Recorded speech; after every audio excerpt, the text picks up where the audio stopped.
نیک اعمال کے قبول ہونے کا سبب کون سی چیز ہے اور والدین کے اوپر اولاد کی کون کون سی ذمہ داری ہوتی ہے؟ آئیے ان سوالوں کے جوابات سورہ احقاف کی آیتوں سے پوچھتے ہیں۔ اعوذ باللہ من الشیطان الرجیم، بسم اللہ الرحمن الرحیم۔ محترم ناظرین، السلام علیکم ورحمۃ اللہ وبرکاتہ۔ سبیل قرآن کی جانب سے پیش کیے جانے والے اس تفسیری پروگرام میں ایک بار پھر آپ کو خوش آمدید کہتے ہیں۔ سورہ احقاف کی تفسیر کا یہ 7واں ایپیسوڈ ہے، جس میں ہم سورہ احقاف کی آیت نمبر 16، 17 اور 18 کی تفسیر جانیں گے۔ تو آئیے سب سے پہلے آیت نمبر 16 کی تفسیر کو جاننے کے لیے اس کی بہترین تلاوت اور ترجمے کو غور سے سنتے ہیں۔ کتاب انزلناه الیک مبارک لیدبروا آیاته ولیتذکر اولو الالباب۔ بسم اللہ الرحمن الرحیم۔ أولئك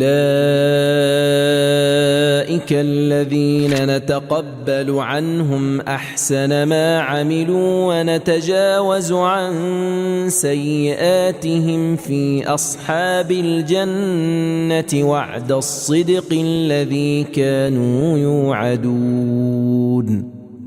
یہی وہ لوگ ہیں جن کے نیک عمل ہم قبول فرمائیں گے اور بہشت کے جانے والوں میں ہم ان کے گناہوں سے درگزر کریں گے۔ یہ وہ سچا وعدہ ہے جو ان سے کیا جاتا تھا۔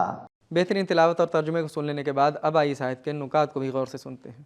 کتاب انزلناه الیک مبارک لیدبروا آیاته ولیتذکر۔ نکات اعمال کے قبول ہونے کے مندرجہ ذیل درجات ہیں۔ الف، معمولی قبول، انما یتقبل اللہ من المتقین، سورہ مائدہ آیت نمبر 27۔ اللہ صرف متقی لوگوں سے قبول کرتا ہے۔ بے، نیک قبول، فتقبلها ربها بقبول حسن، سورہ آل عمران آیت نمبر 37۔ اللہ نے مریم کو نیکی کے ساتھ قبول کیا۔ جیم، بہتر قبول، نتقبل عنہم احسن ما عملوا، اور دعا میں بھی ہم پڑھتے ہیں خدایا ہم سے بہتر طریقے سے قبول فرما۔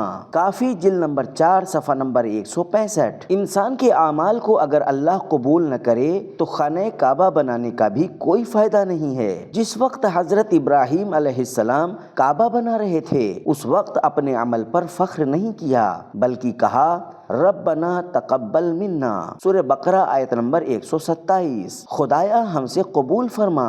انسان کے اعمال کی مختلف قسمیں ہیں، واجب، حرام، مستحب، مکروہ اور مباح۔ قیامت میں اللہ اعمال کی ان 5 قسموں میں سے واجبات اور مستحبات کو جو بہترین ہیں مومنوں سے قبول کر لے گا اور ان کی برائیوں کو معاف کر دے گا، چاہے وہ مکروہات ہوں یا محرمات، اور مباح کام رد یا قبول نہیں ہوتے۔ تفسیر مجموع البیان، تفسیر المیزان۔ اپنے وعدے کی خلاف ورزی وہی کرتا ہے جس نے یا تو وعدہ کرتے وقت توجہ نہیں دی تھی اور جلد بازی میں وعدہ کر دیا تھا، یا تو وعدہ کرنے کے بعد اسے پچھتاوا ہو رہا ہو، اور ان میں سے کسی ایک کی نسبت اس خدا کی طرف دینا جو قادر اور طاقتور ہے صحیح نہیں ہے۔ نکات کو سن لینے کے بعد اب آئیے دیکھتے ہیں کہ اس آیت میں کیا پیغامات پائے جاتے ہیں۔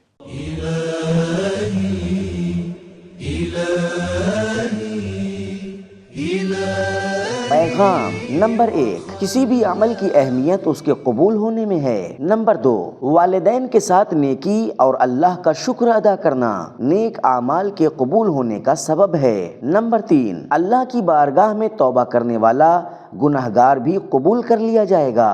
نمبر 4، والدین کے ساتھ نیکی اور اللہ کا شکر نیکیوں کے قبول ہونے اور اللہ کی بخشش پانے کا ذریعہ ہے۔ نمبر 5، والدین کے ساتھ نیکی اور اللہ کا شکر جنت کی کنجی ہے۔ نمبر 6، انبیاء اور ان کے جانشین ہمیشہ اللہ کے پیغام اور اس کے وعدوں کو لوگوں تک پہنچاتے ہیں۔ آیت نمبر 16 کی تفسیر کو جان لینے کے بعد اب آئیے آیت نمبر 17 اور آیت نمبر 18 کی تفسیر کو جاننے کے لیے بھی سب سے پہلے ان کی تلاوت اور ترجمے کو سنتے ہیں۔ کتاب انزلناه الیک مبارک لیدبروا آیاته ولیتذکر اولو الالباب۔ بسم اللہ الرحمن الرحیم۔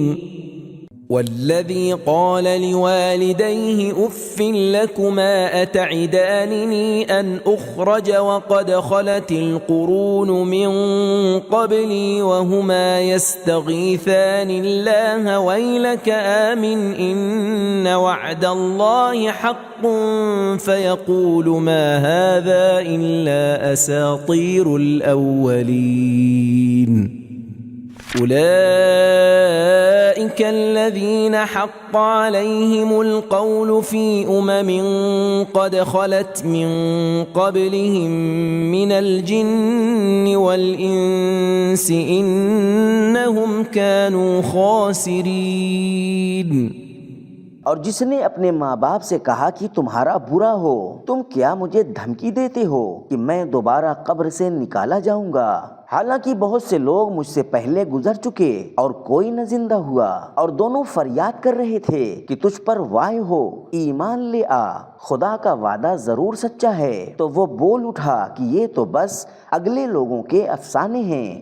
یہ وہی لوگ ہیں کہ جنات اور آدمیوں کی دوسری امتیں جو ان سے پہلے گزر چکی ہیں، انہی کے شمول میں ان پر بھی عذاب کا وعدہ متحقق ہو چکا ہے. یہ لوگ بے شک گھاٹا اٹھانے والے تھے. بہترین تلاوت اور ترجمے کو سن لینے کے بعد اب آئیے ان دونوں آیتوں کے نکات کو بھی سن لیتے ہیں.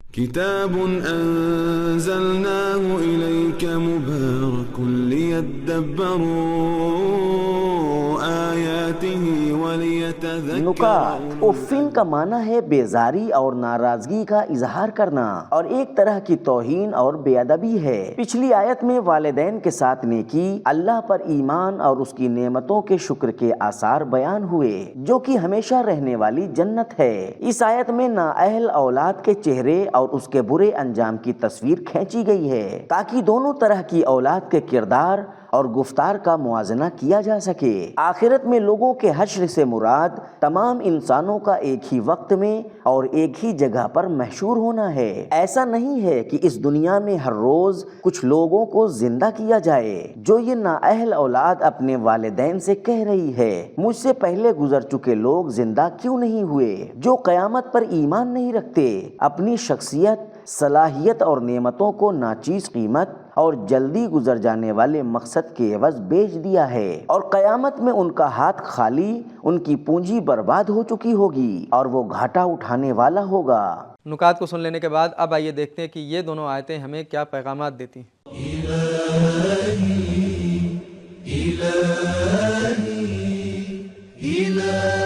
پیغام نمبر 1، نالائق اولاد کے ساتھ بدزبانی اور بے ادبی کرتی ہے. اف لکما. لیکن ایماندار اور ہمدرد والدین اپنی اولاد کی ہدایت کے لیے اللہ سے مدد بھی مانگتے ہیں اور انہیں اچھائیوں کا حکم دیتے اور برائیوں سے روکتے بھی ہیں. نمبر 2، قیامت کا انکار کرنے والے کے پاس معمولاً نہیں استدلال ہوتا ہے اور نہ ہی ادب. نمبر 3، اولاد آزاد، مستقل اور اپنے اعمال کا ذمہ دار ہے. نمبر 4، والدین اپنی اولاد کی ہدایت اور رہنمائی کے تئیں ذمہ دار ہیں چاہے ان کی بات کا اثر نہ بھی ہو. نمبر 5، والدین اولاد کے جسمانی رشد اور غذا کے ساتھ ساتھ ان کے معنوی رشد و ترقی کے بھی ذمہ دار ہیں. نمبر 6، والدین کو چاہیے کہ قیامت کی یاد دہانی کے ذریعے اپنی اولاد کی تربیت کریں. نمبر 7، قیامت پر ایمان نہ رکھنا والدین کے ساتھ بھی اولاد کے بے تعہد ہونے کا سبب ہے. نمبر 8، قیامت کا انکار کرنے والے مومنوں کو پرانے خیالات والا اور اپنے آپ کو نئے خیالات کا جانتے ہیں. نمبر 9، قیامت کا انکار بدزبانی اور بے ادبی اور والدین کے ساتھ گستاخی کا نتیجہ یقینی عذاب ہے. نمبر 10، اولاد کا اپنے کفر پر ہٹ دھرمی کرنا ان کے حق میں والدین کی ہوئی دعاؤں کے قبول ہونے میں رکاوٹ ہے. نمبر 11، اللہ کی سنت تمام گمراہوں کے بارے میں ایک ہی جیسی ہے. نمبر 12، انسانوں اور جناتوں میں قیامت کا انکار پرانے زمانے سے چلا آ رہا ہے. نمبر 13، جناتوں کے پاس بھی انسانوں کی طرح ذمہ داری، ثقافت، موت، حساب و کتاب ہے اور وہ بھی ثواب و عذاب پاتے ہیں. نمبر 14، قیامت کا انکار اور فکری گمراہی کا نتیجہ نتیجہ بڑا گھاٹا ہے۔ نمبر 15، چھوٹا سا لفظ بول کر بھی والدین کے ساتھ گستاخی کرنا بڑا جرم ہے، جس کے لیے قرآن مجید نے سرزنش کی ہے اور اس میں انسان کا گھاٹا ہے۔ تو محترم ناظرین، ہم نے سورہ احقاف کی آیت نمبر 18 تک کی تفسیر کو جان لیا اور ساتھ ہی اپنے سوالوں کے جوابات بھی جان لیے۔ تو ہمارے پہلے سوال کا جواب یہ تھا کہ والدین کے ساتھ نیکی اور اللہ کا شکر ادا کرنا نیک اعمال کے قبول ہونے کا سبب ہے، اور والدین اولاد کے جسمانی رشد اور غذا کے ساتھ ساتھ معنوی رشد اور ترقی کے بھی ذمہ دار ہیں۔ تو یہ تھا ہمارا آج کا ایپیسوڈ۔ ملتے ہیں اگلے ایپیسوڈ میں، تب تک کے لیے شکریہ۔ خدا حافظ۔ سبیل قرآن، قرآنی سماج کی پہچان۔